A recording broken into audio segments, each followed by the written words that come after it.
Welcome to our weekly videos brought to you by finschool.in. This week you are going to learn about EMI moratorium.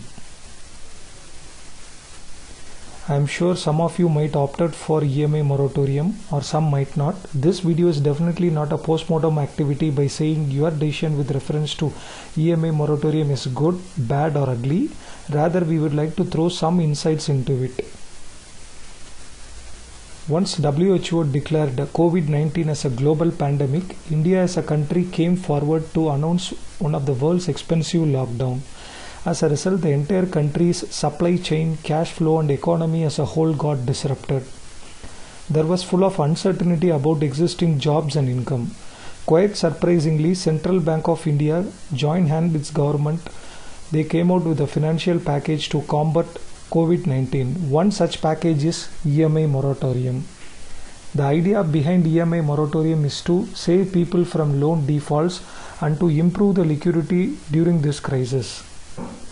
Now let us see what EMI moratorium is all about. EMI moratorium is nothing but EMI holiday, wherein it is not essential for one to repay his EMI during this period. This EMI holiday was provided for a period of 3 months.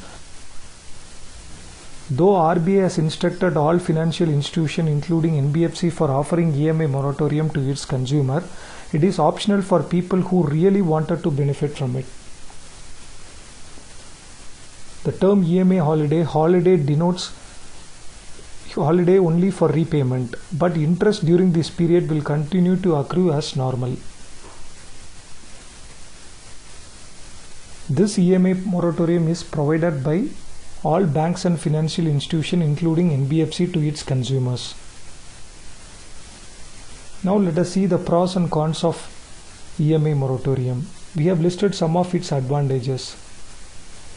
EMI moratorium will help one to build emergency corpus to fight during the crisis period like this. It will improve the liquidity. I am sure EMI moratorium will leave people with good amount of cash. Cash is going to be the king during crisis time like this, so that one can use the cash for his discretionary spending. One good news about EMI moratorium is that it will not impact your CIBIL score or credibility.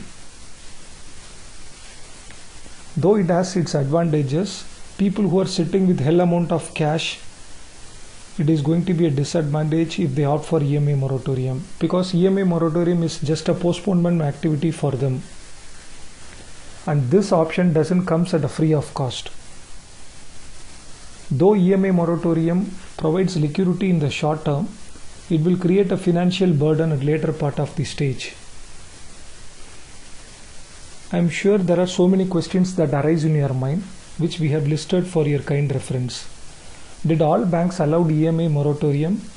Yes, but it was subject to their internal policy. Was it applicable only for home loan? This is a wrong understanding about EMI moratorium. EMI moratorium was applicable for all kind of term loans, including credit card dues.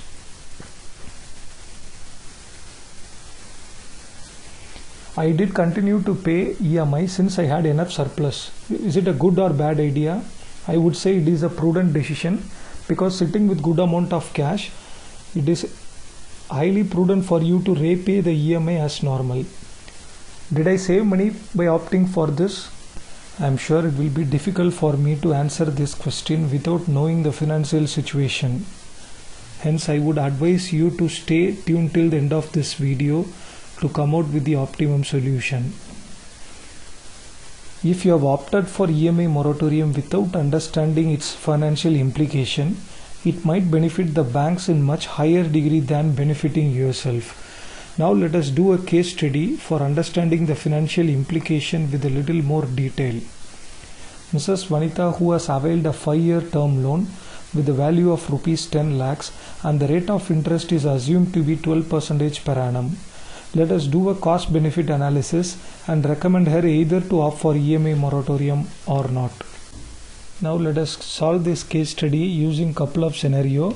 One scenario being a normalcy, whereas we assume Anita has been offered work from home option by her company. She also have a good amount of emergency corpus to take care of her livelihoods, and due to the normalcy she wanted to continue her EMI as per schedule. Let us use this EMI moratorium calculator developed by us to solve the given case study under scenario 1. With the help of this calculator, we are going to find the total interest payable by Vanitha if in case she didn't opt for EMI moratorium. I am just going to list out the variables which we have given in the case study. One is the loan amount, which is 10 lakhs. The rate of interest is assumed to be 12%. Tenure of the loan is 60 months. Now we need to compute the EMI, for which I am going to write a PMT function. You have to input all these parameters to compute the actual EMI towards this loan. The interest rate should be 12% divided by 12 because EMI is an equated monthly installment. NPAR is the tenure of the loan, which is 60 months.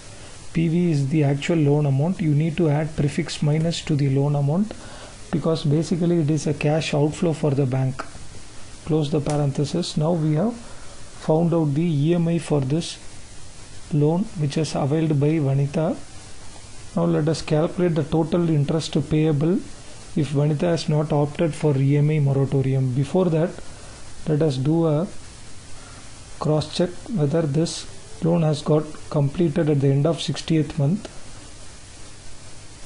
It is clearly evident that if Vanitha has not opted for EMI moratorium, she will be able to complete the loan as per the schedule, which is at the end of the 60th month.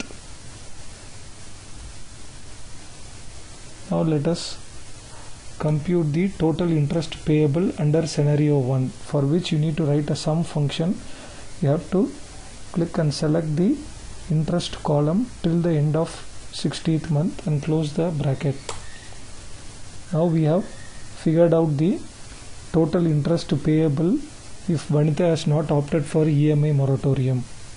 Let us do a similar financial analysis for scenario 2, which is an abnormal situation for Vanitha, who has been offered leave without pay by her company due to the sudden lockdown.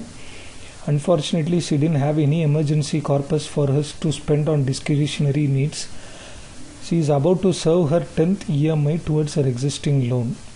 Under this scenario, where we assume Vanitha has opted for EMI moratorium, we need to compute the interest payable like the one we have computed for a previous scenario. The primary difference with reference to previous scenario is here Vanitha decided to stop paying EMI from 10th month onwards to avail the moratorium benefits.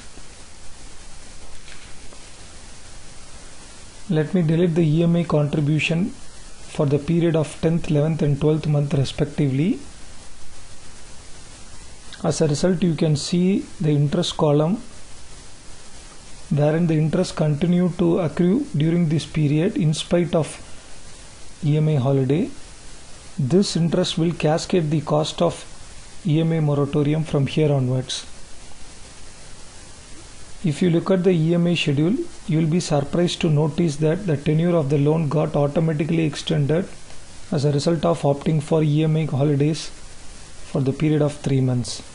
Now let us compute the interest payable under this scenario by adding all the interest component along with the extended tenure, for which you need to write a sum function.